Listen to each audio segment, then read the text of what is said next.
లబ్ధిదారులుగా ఎంపిక చేశాం. బకాయిల లబ్ధిదారులకు ప్రభుత్వం ద్వారా 2,50,000 ఆర్థిక సహాయాన్ని అందిస్తున్నాం. సొంత ఇళ్ళు, ఇంటి స్థలాలు లేని ప్రతి ఒక్కరూ PMAY సర్వేలో తమ పేరు నమోదు చేసుకోవాల్సిందిగా కూడా ప్రెస్ మూలంగా నేను అందరికీ కోవూరు కాన్స్టిట్యున్సీలో ఉన్న ప్రతి ఒక్కరికి కూడా నేను తెలియజేసుకుంటున్నాను. మరి ఇంకోసారి చెప్తున్నాను, సొంత ఇల్లు, ఇంటి స్థలాలు లేని ప్రతి ఒక్కరూ PMAY సర్వేలో తమ పేర్లు నమోదు చేసుకోవాల్సిందిగా విజ్ఞప్తి చేస్తున్నాను. ఇంటి స్థలాలు కావాల్సిన వారు కూడా మీరందరూ సమీప సచివాలయంలో మీ పేరు నమోదు చేసుకోవాలి. అదే కాకుండా అన్ని మండలాల్లో ఎంపీడీఓలు, సచివాలయ ఇంజనీరింగ్ అసిస్టెంట్లు ప్రజలకు అవగాహన కల్పించాలని చెప్పి కూడా నేను కోరుకుంటున్నాను.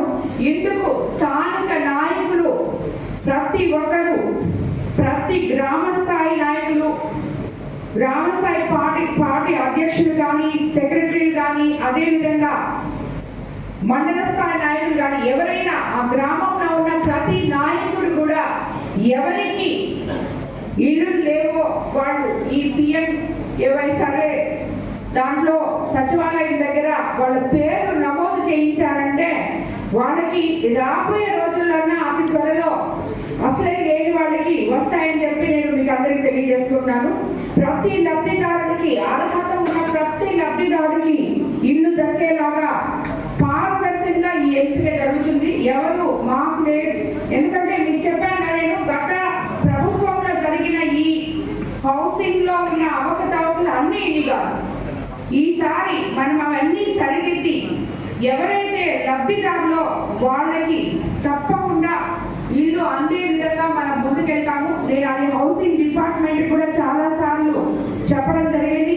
అలాగే ఇంటి స్థలాలు కూడా రెవెన్యూ డిపార్ట్మెంట్ కూడా చెప్పడం జరిగింది. ప్రతి ఒక్కరు కూడా సరిగ్గా చూసి చేయాలి అని చెప్పి, కాబట్టి ప్రతి ఒక్కరికి కూడా ఇల్లు తప్పకుండా ఇవ్వడం జరుగుతుంది. ఈ సందర్భంగా ఈ ఇల్లు మంజూరైన ప్రతి ఒక్కరికి కూడా శుభాకాంక్షలు తెలుపుకుంటున్నాను. ఎవరు కూడా మేడం చాలా ఇల్లు ఇస్తామని చెప్పారు, 285 ఇచ్చారని చెప్పి ఎవరు బాధపడద్దు.